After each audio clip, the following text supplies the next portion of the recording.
Hello students, my name is Kumar, assistant professor in chemistry at government PG college Kota. Government PG college Kota के YouTube channel पर आपका स्वागत करता हूं बच्चों। हम इलेक्ट्रोकेमिस्ट्री जो आपकी बीएससी सेकेंड ईयर में 5th यूनिट है उसको पढ़ रहे हैं बेटा। और पिछली क्लास में हमने hydrolysis of water KH water coefficient जो होता है बेटा उसके बारे में पढ़ी थी हमने। और जो quantity of hydrolysis of water H उसके बारे में हमने पढ़ा था। ठीक है बच्चों, उसके बारे में हमने पढ़ा था। तो KH क्या आया था आपके पास, KH क्या आया था आपके पास, KW/B।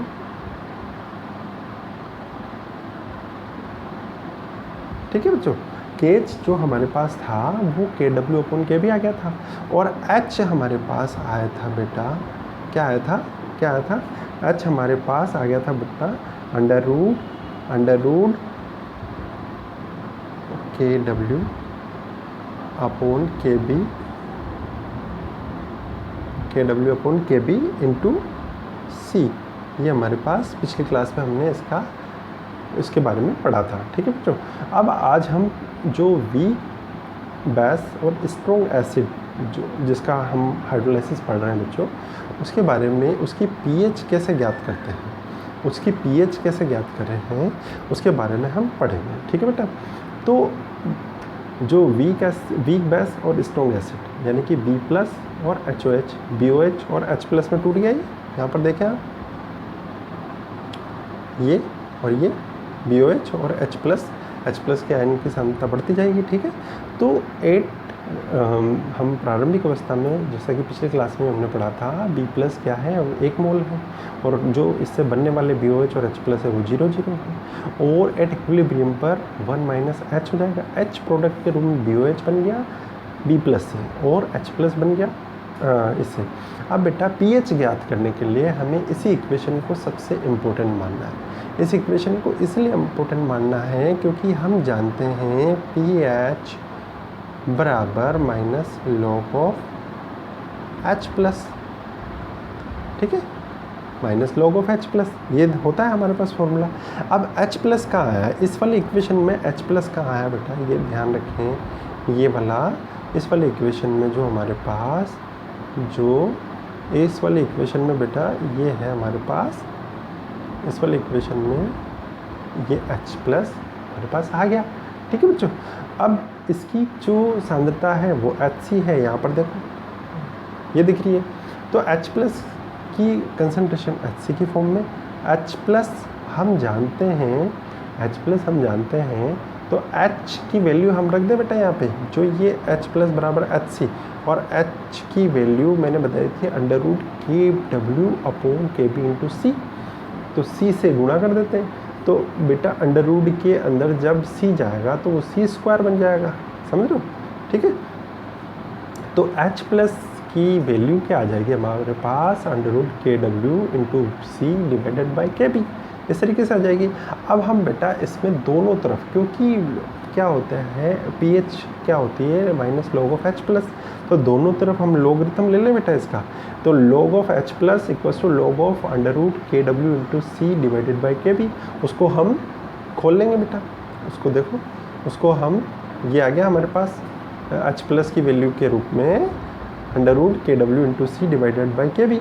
आप दोनों LHS और RHS में जैसा कि मैंने बताया था आपको, हम लोगरिथम ले लेते हैं। log H+ ion = log of KW into C divided by KB, उसकी पावर ½ है। ठीक है बेटा, उसकी पावर क्या है, ½ है। तो ½ आगे आ जाएगी, हम जानते हैं log में पावर आगे की तरफ आ जाती है। और ये जो बेटा जो गुणा में दे रखे हैं ये और KW इंटू C, तो ये तो log of KW + log of C में कन्वर्ट हो जाएगा। और KB, जो KB है जो कि डिवाइड में था यहाँ पे, तो ये माइनस में आ जाएगा, यानी कि ½ log of KW + ½ log of C minus ½ log of KB, ये आ जाएगा हमारे पास। तो ये क्या आ गए हमारे पास, log of H+ आए। ठीक है बेटा, अब देखो हम जानते हैं, मैंने अभी बताया आपको कि pH को किससे डिनोट करते हैं, -log of H+ से। तो हम बेटा उसके सब पूरी इक्वेशन के LHS और RHS को हम माइनस से गुणा कर देते हैं। तो माइनस से गुणा कर दें आप, ये यहाँ पर देखो बेटा ये माइनस का log ऑफ KW माइनस का हाफ log C माइनस का ये इस तरीके से हो जाएगा। तो ये KW को हम PKW से डिनोट कर देते हैं और KB को हम PKB से डिनोट कर सकते हैं। और हम जानते हैं कि PKW H प्लस और OH माइनस वाला बताया था मैंने आपको, तो log of H plus into OH minus बराबर 14 होता है बेटा। तो PKW बराबर 14 होता है। PKW बराबर क्या होता है 14। तो जो ये आपके पास आएगा ये 14 जो वैल्यू है आप यहाँ रख दें तो हाफ कर देंगे तो 7 हो जाएगा इसका, और माइनस हाफ log C जैसा का जैसा, और ये क्या हो जाएगा बेटा माइनस का हाफ PKB। तो ये हमारे पास pH की वैल्यू आ जाएगी। pH की भी कौन सी वैल्यू, जब कौन सी pH की वैल्यू, जब हम स्ट्रॉन्ग एसिड ले रहे हैं और वीक बेस ले रहे हैं तथा उसका हाइड्रोलाइसिस हम करवा रहे हैं, ठीक है बेटा। तो ये हमारे पास एक इम्पोर्टेंट इक्वेशन आ जाएगी, pH equals to 7 minus half log C minus half PKB, ठीक है। ये बेटा बहुत इम्पोर्टेंट इक्वेशन है। आपको डायरेक्ट क्वेश्चन, आप जो क्वेश्चन करेंगे इसके न्यूमेरिकल्स करेंगे, strong acid weak base, weak acid strong base, उसमें जो pH निकालने का जो तरीका होगा वो बेटा इसी इक्वेशन से हमारे पास निकलेगा, ठीक है बच्चों। अब कल हमने पढ़ा बेटा strong acid weak base, strong acid और वीक बेस के पढ़ा था, और उसका KW निकाला हमने, KB निकाला उसका हमने, और हाइड्रोलाइसिस की जो क्वांटिटी है वो निकाली बेटा हमने। आज हम पढ़ेंगे बेटा उसका रिवर्स कर देते हैं। प्रबल अम्ल और दुर्बल क्षार था, कल हमने पिछली क्लास में पढ़ा था। आज हम बेटा प्रबल अम्ल दुर्बल अम्ल, प्रबल अम्ल की जगह दुर्बल अम्ल, यानी कि प्रबल अम्ल तो क्या है H प्लस आयन दे देता था, पर ये H प्लस आयन नहीं देगा, ठीक है बेटा। और प्रबल क्षार अब क्या करेगा, OH माइनस आयन को दे देगा, OH माइनस आयन को दे देगा, ठीक है। वहाँ पर वो H प्लस आयन दे रहा था, इसलिए धनात्मक हो रहा था हमारा सॉल्यूशन, और H प्लस आयन की सांद्रता बढ़ रही थी, ठीक है बेटा। और यहाँ पर OH माइनस आयन, अब ध्यान ये रखना है आपको इम्पोर्टेंट चीज़ कि वहाँ पर H प्लस आयन की सांद्रता बढ़ रही थी, और यहाँ पर जो है वो OH माइनस आयन की, ये देखें OH माइनस आयन की सांद्रता बढ़ेगी। ये अगर ये वाली इक्वेशन में आपको OH माइनस आयन की सांद्रता बढ़ती हुई प्रतीत हो तो आपको निश्चिंत हो जाना है कि आप जो डिराइव कर रहे हैं इक्वेशन वो बिल्कुल सही है, ठीक है बेटा। अब देखो यहाँ पे कि दुर्बल अम्ल और प्रबल क्षार से बने लवण BA का जल अपघटन इस प्रकार से कराते हैं, BA plus HOH then BOH और HA, ठीक है। ये तो हमारे को क्या मिल गया, ये BOH और HA, और इसको हम बेटा इस तरीके से लिख लें B प्लस, और इससे तो ये कैंसिल हो जाएगा हमारे पास, और हमारे पास A माइनस HOH, और वो क्या देगा हमें HA और OH माइनस, और ये OH आयन माइनस आयन की सांद्रता ही इम्पोर्टेंट है हमारे लिए। क्या इम्पोर्टेंट है बेटा, ये OH आयन माइनस आयन आना ही इम्पोर्टेंट है, क्योंकि हम पढ़ क्या रहे हैं, दुर्बल अम्ल और प्रबल क्षार। प्रबल क्षार क्या देता है बेटा, OH माइनस आयन को देता है, तो OH माइनस की एक्सेस हमारे पास हो जाएगी। अतः दुर्बल अम्ल और प्रबल क्षार से बने लवण के ऋणायनिक भाग के जल अपघटित होने के कारण, ऋणायनिक भाग के जल अपघटित होने के कारण इसे ऋणायनिक जल अपघटन भी कहा जाता है। और ऋणायनिक जल अपघटन क्यों बेटा, OH माइनस आयन हमें मिल रहा है, जिसके फलस्वरूप विलयन में OH माइनस आयन की सांद्रता में वृद्धि होती है, तथा बनने वाला विलयन बेटा इम्पोर्टेंट है। बनने वाला विलयन बेटा क्या होता है, क्षारीय प्रकृति का होता है। बनने वाला विलयन क्यों होता है क्षारीय प्रकृति का, क्योंकि OH माइनस आयन की सांद्रता हमें प्राप्त हो जाती है ना, ठीक है बेटा। OH माइनस आयन की हमें सांद्रता प्राप्त हो जाती है। अब देखिए जल अपघटन स्थिरांक की गणना करते हैं हम इसके लिए। सिंपल है बेटा, वही फॉर्मूला, वही जो हमने क्रियाविधि, जो मैकेनिज्म हमने फॉलो की थी वही यहाँ पर फॉलो करनी है। सिंपल बस कॉन्सेप्ट लगाना है कि अगर प्रबल अम्ल होगा तो H प्लस आयन की सांद्रता बढ़ेगी और धनावेशित वाला हमें जल अपघट्य प्राप्त हो जाएगा, और अगर दुर्बल अम्ल होगा और प्रबल क्षार होगा तो OH माइनस आयन की सांद्रता हमें बढ़ी हुई प्राप्त होगी, ठीक है। और वो जो अपघटन है वो ऋणात्मक अपघटन हो जाएगा, ठीक है। A माइनस प्लस H2O के साम्यावस्था स्थिरांक HA और OH माइनस। अब इसके लॉ ऑफ मास एक्शन से साम्यावस्था स्थिरांक द्रव्य अनुपाती क्रिया का नियम आपने पढ़ा होगा बेटा 11th और 12th में, जिसको हम लॉ ऑफ मास एक्शन भी कहते हैं। क्या होता है कि HA की सांद्रता और OH माइनस की सांद्रता, देखो यहाँ पर HA की सांद्रता और OH माइनस सांद्रता डिवाइडेड बाय A माइनस और H2, A माइनस और H2। और हम जानते हैं बेटा ये H2 जो आया है यहाँ पे, इसको हम इधर ले जाते हैं K इंटू H2O क्या हो जाता है, KH में कन्वर्ट हो जाता है, जो क्या कहलाता है विद्युत अपघटन। इसका इस सॉल्यूशन का इस हाइड्रोलाइसिस जब हम कराते हैं तो ये जल अपघटन स्थिरांक KH कहलाता है। K इंटू H2O की सांद्रता आ जाएगी, KH बराबर A plus HA OH minus और A माइनस। इस तरीके से हमारे पास बेटा ये एक इक्वेशन नंबर 1 आ जाएगी। और हम क्या निकाल रहे हैं, जल अपघटन स्थिरांक KH का निर्धारण हम कर रहे हैं। किसके लिए कर रहे हैं बेटा, प्रबल क्षार और दुर्बल अम्ल के लिए, ठीक है ये वाला। अब यहाँ पर देखें आप कि KH KW और K में हम संबंध ज्ञात करेंगे। इक्वेशन नंबर 1 आ गई हमारे पास, इक्वेशन नंबर 1 आ गई हमारे पास, ये देखें यहाँ पे इक्वेशन नंबर 1 आ गई, KH इक्वल्स टू HA और OH माइनस की सांद्रता और A माइनस। अब इक्वेशन KH जो जल अपघटन स्थिरांक है, जो KW है हाइड्रोलाइसिस ऑफ वाटर, और KA है उसमें हम क्या ज्ञात करेंगे बेटा, एक संबंध ज्ञात करेंगे। तो दुर्बल अम्ल को हम इस तरह से डिनोट कर दें, किस तरीके से, HA किस में कन्वर्ट हो जाएगा, HA H प्लस और A माइनस में। और जल का वियोजन, अम्ल का वियोजन स्थिरांक क्या हो जाएगा, KA।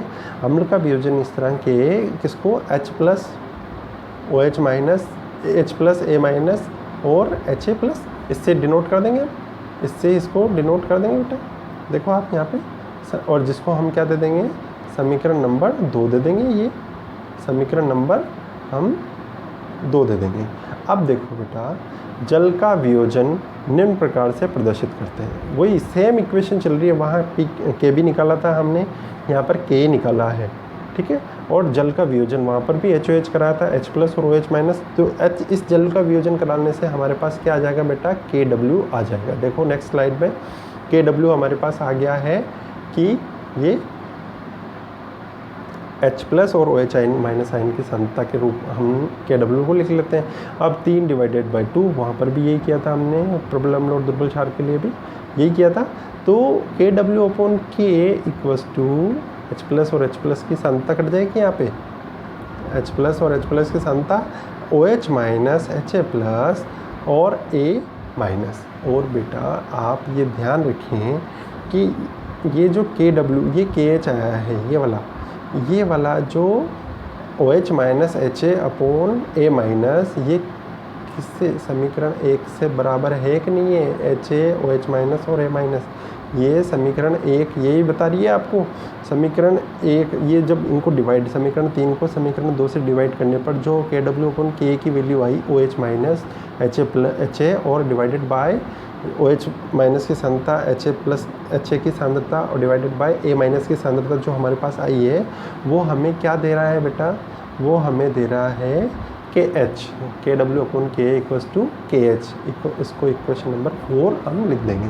तो KW, KA और KH, ये देखें यहाँ पे KW बेटा, ये यहाँ पर देखें KH, KW और KA।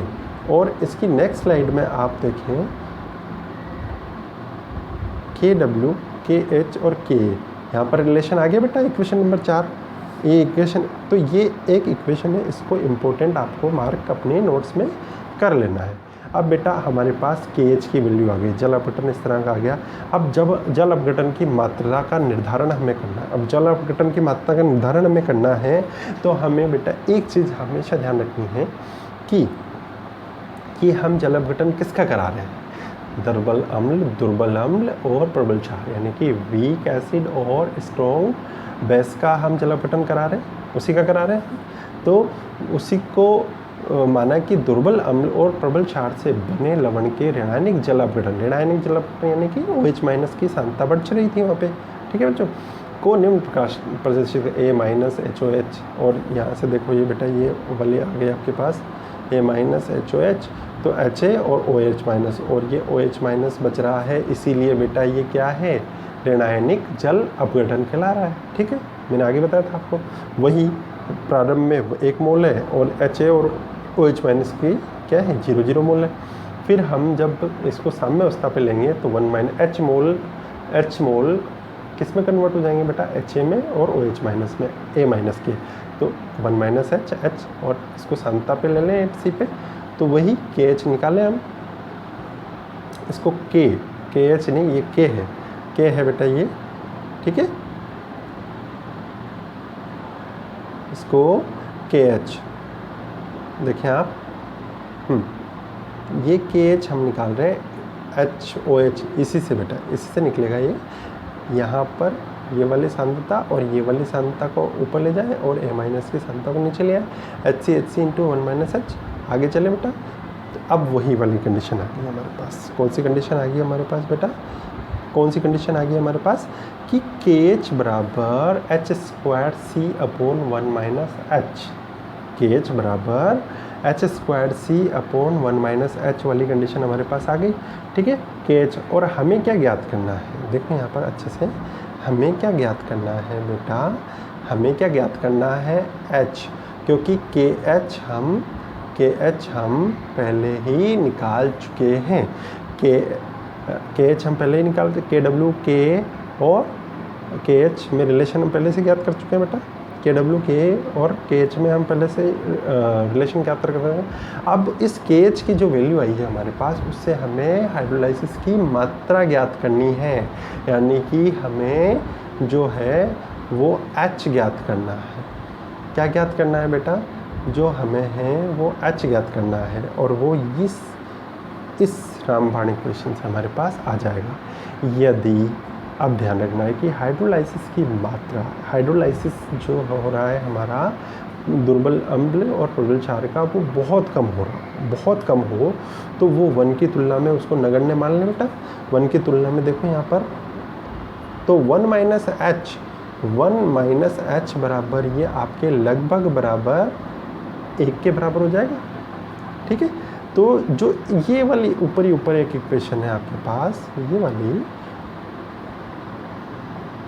वाली एक इक्वेशन है आपके पास, तो इसमें 1 माइनस H क्या रख दें, 1 रख दें, तो KH बराबर H² हमारे पास ये आ जाएगा, KH बराबर H² आ जाएगा। तो H² बराबर KH/C, ये देखें H² बराबर KH/C हमारे पास आ गया। तो H बराबर √KH/C, और KH की वैल्यू हम रख दें KW/Ka होती है, हम जानते हैं KH की वैल्यू क्या होती है बेटा, KH की वैल्यू जो है वो KW/Ka होती है। ठीक है, तो H बराबर √KH/C आ जाएगा हमारे पास, और यही हमारे पास वीक एसिड और स्ट्रॉन्ग बेस की जो हाइड्रोलाइसिस कराने पर जो हाइड्रोलाइसिस की क्वांटिटी कितनी होनी चाहिए वो हमें प्राप्त हो जाएगी। H बराबर √KW/Ka/C से हमें ये ज्ञात हो जाएगी। ठीक है बच्चों, तो हम बेटा प्रबल अम्ल और प्रबल क्षार का हमने पढ़ा था पिछली क्लास में, जो कि उसका हाइड्रोलाइसिस नहीं कराया जा सकता।